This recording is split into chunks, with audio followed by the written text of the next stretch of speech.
Hey everybody, so I have not done a commentary on the Chris Chan situation in quite a while, just because, like I said, that after the second Chris Chan letter, there's no reason to keep analyzing these letters individually over and over again, especially when 95% of them are just the same inane nonsense that we've been hearing from him for so long. So, that said, with the February 3rd court date now less than 2 weeks away, there are some important things to consider that, some kind of puzzle pieces that people have been trying to assemble.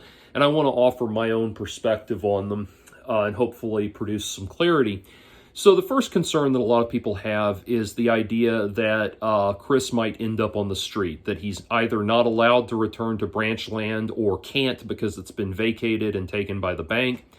And as such, he might be turned loose on the streets with a smack on the wrist and left homeless.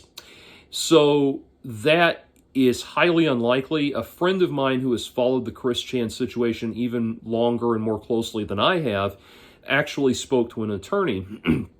And the attorney told him that given the situation and given the circumstances, it is highly, highly unlikely that Chris would be turned loose on the streets at this point. That if they were going to turn him loose, they would have done it a long time ago. And the fact that they have kept him in protective custody for, I believe we're approaching 6 months now, the fact that they've kept him in protective custody for that long says that they are most likely trying to figure out what to do with him. And that certainly coincides with the supposed reading of Chris's mental health records at the second court appearance.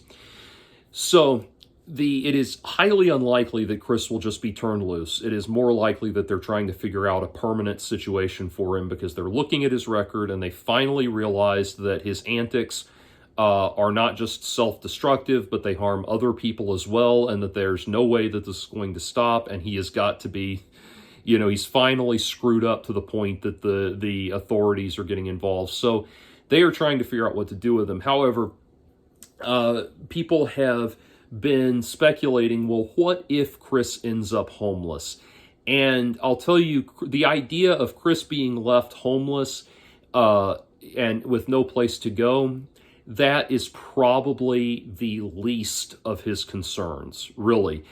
If Chris gets kicked out on the street and has nowhere to go, he might sleep on the sidewalk maybe 2 nights, maybe 3, and then the trolls are going to find him. I would bet money if he was turned loose on the street and Branchland has been vacated, I would bet good money the first thing he'll try to do, if he would try to do in that situation, is go back to Branchland, regardless of the situation. If Barb's there, he'll try to, force his way in which case he'll be right back in prison. Or he might try to, if it's empty because the bank has repossessed it, he might try to squat there or something like that. But I don't think that that situation will go on for more than a night or two because the trolls will find him. And if the trolls get their hands on him in person, and I know that there's a full breadth and width of trolling behavior that's gone on with Chris. Some trolls just call up with crank calls. Some trolls, like Isabella Janke, do very horrifying, extreme things. And imagine if a group of trolls with the mentality of Isabella Janke got a hold of Chris in that situation where they actually took him to their home, invited him to live there, and he would be so naive that he would probably accept it. They invite him in to live there. I'm not trying to be alarming or funny when I say this, but I really do think he could end up like the Gimp in Pulp Fiction. Like, it could be a truly horrifying situation. It could be a Deliverance level situation. It could be really, really sick and disturbing. And as horrible a person as Chris is and has become, he certainly does not deserve that. Deserve to be treated that way. But yeah, it could very easily turn into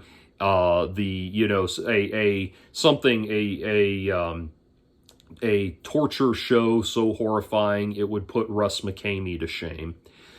So there is that, but I highly doubt that's what will happen. Here is what I think has been happening. So we've gotten a few things from Chris's letters and a few things.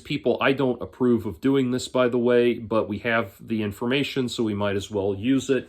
People have been going by Branchland and looking in the windows and have noticed that the interior of the house, especially Chris's room and Barb's room, look cleaned out. They look empty. People have speculated on what has happened to Chris's toys.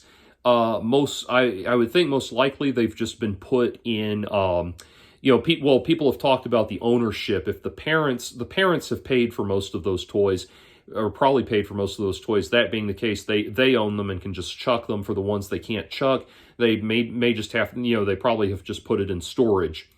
And in which case, all they're required to do is tell Chris where his property is.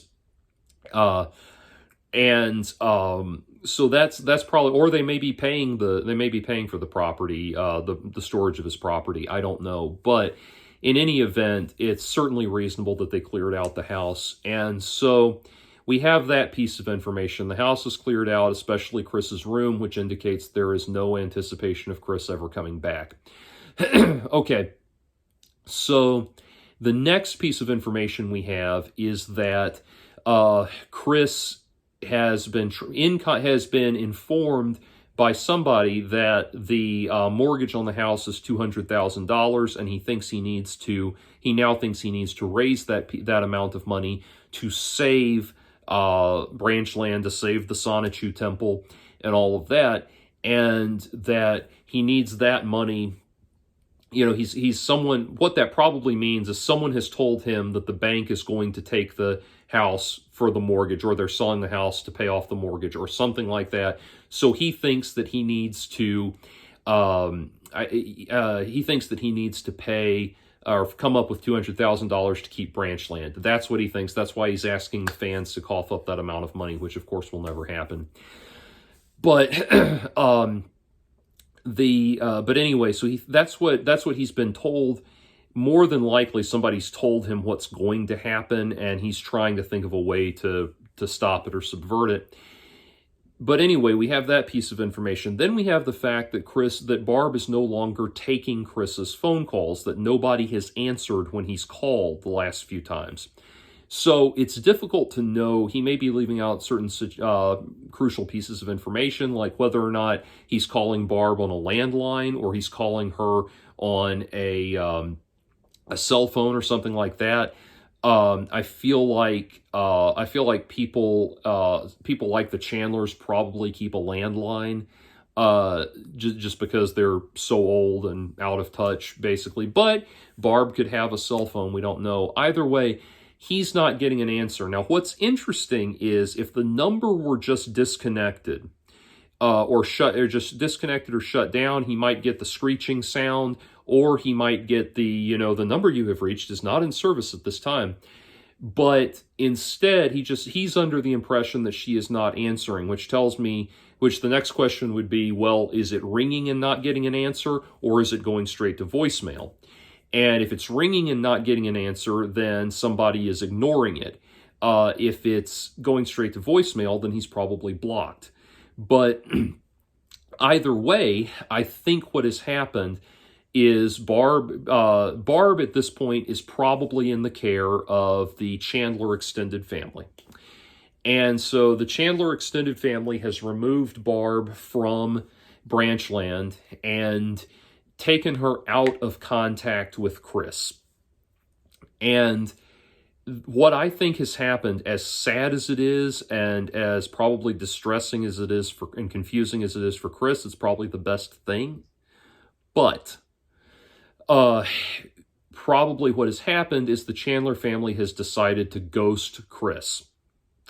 I think probably what has happened here is that the extended continuances probably have been done in coordination with the Chandlers, requests from the Chandlers to give them time to get Barb out of the house and get the house cleared out before they do whatever they're going to do with Chris. And here's the thing. it's interesting in all of the analyses that are going on Kiwi farms and all of that, and the different forum discussions and everything about Chris, nobody seems to factor